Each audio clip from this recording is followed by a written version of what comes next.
Why hello there everyone, this is Mayor Jason, the Gaming Tycoon, also known as Jam764, and well, welcome back to another Train Fever news update.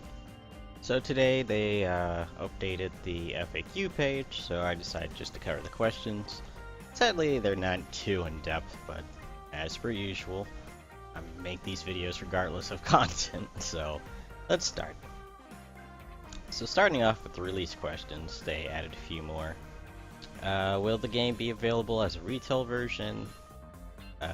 Yes. You'll be able to buy it in stores and online stores and box versions, as well as getting the installation medium, which I assume are disc. I don't know, these days they might be USB, but I still assume they're disc. And a Steam key. Is there any chance to meet the developers? Yes, they'll be available at Gamescom 2016, and I believe you pronounced that Cologne, the city of Cologne. But in addition to that, they're also planning to host a community event prior to the game's release, which I'm really curious as to what they're planning, because I would love to be a part of it, obviously. But we'll have to wait and see, because I actually had something I wanted to do as well, assuming I get into the beta, of course. Moving on to, what was it, features? Yeah. Will the game feature a tutorial? Yes. In addition to the campaigns, they'll be introducing the tutorials, which covers most of the base game mechanics, and I really think they should have done that for Train Fever Original, but then again, you had people like me, on Enrico Gaming, etc., etc., putting out videos, so I guess it wasn't too bad, but it's always nice to have an in-game tutorial. Does cargo weight affect the and locomotive power and traction influence train speed? The answer is yes. So apparently trains will now start off slower when fully loaded than empty, which in Train Fever I believe did not affect it at all. So now if you have like massive coal drags trying to go up a mountain, you should have a much harder time than if they were completely empty going up the mountain as well. So can you have arbitrary start years? They say yes, but you can only start between 1850 and 2000. I still would like them to say 2100 at least for this, because my DLC will be dealing with a lot of stuff past then. And I would love to start before 1850, but I just don't think the mechanic is there. So sadly, no. But as far as the soundtrack goes, which, by the way, for those wondering, is the Train Fever soundtrack created by Admiral James T. They said he will be back. Yay, I actually kind of like his music, if y'all hadn't already guessed. And he'll be making 30 songs, fitting different time periods for Transport Fever. Which, going back to Train Fever's soundtrack, I do love it and all, but it wasn't very era-specific. I mean, it was good and generic, but I would really like more era-based songs.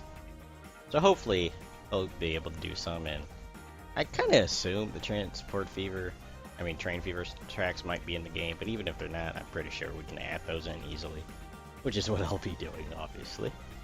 But do the values on the website vehicle page reflect the actual in-game values? Sadly, no, apparently.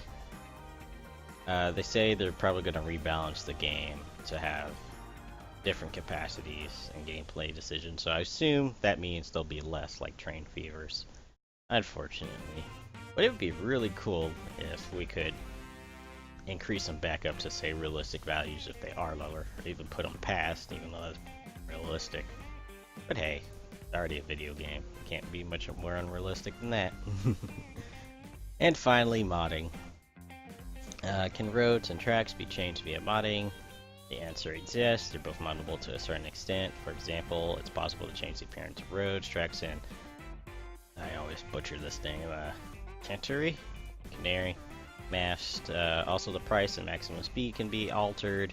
And of course, it's possible to add additional tracks and roads to the vanilla content, which means I know someone's going to add them. Maglivs. Those will be important. Whether they add them or I add them, regardless, maglivs. I see them being everywhere. So, to what extent can buildings be modded? Possible to change the capacity and cargo and demand of any building, which is based on the new construction format. This also applies to town buildings. So my question is, what is the new construction format? Because from what it sounds like, you can just import a building from the old game, which is kind of what they said previously to an extent. So I assume if you just import an old building, it'll use maybe default values, and you'll have to rebuild it for the current game, or is that just like Train Fever's entire way of doing stuff? Regardless, it sounds awesome. Because I see stadiums in my future somewhere. And finally, upon map generation, can the player choose the location and names of towns and industries? It is possible to list coordinates of towns and, even though it says owned, should be an A, and industries before creating a map. The names can be set in this list or changed later in the game. So basically, yes, we can finally place towns and industries where we want them, which is awesome. My question is, can we place the roads to them? But I guess that's a discussion for another time. That's pretty much it for this FAQ update. Very, very small, but it does clear up some things. But I can't wait until next week's update, whatever that'll be on. So I really do enjoy these quite a bit. And now for a bit of off-topic news. Well, no, it's still on topic. But as far as my plans for Transfer Fever go, I'll be detailing them real quick. I do plan, assuming I do get into the beta, I really hope I do. But I will be trying, and this of course assumes that this occurs on a day that isn't Friday or Saturday.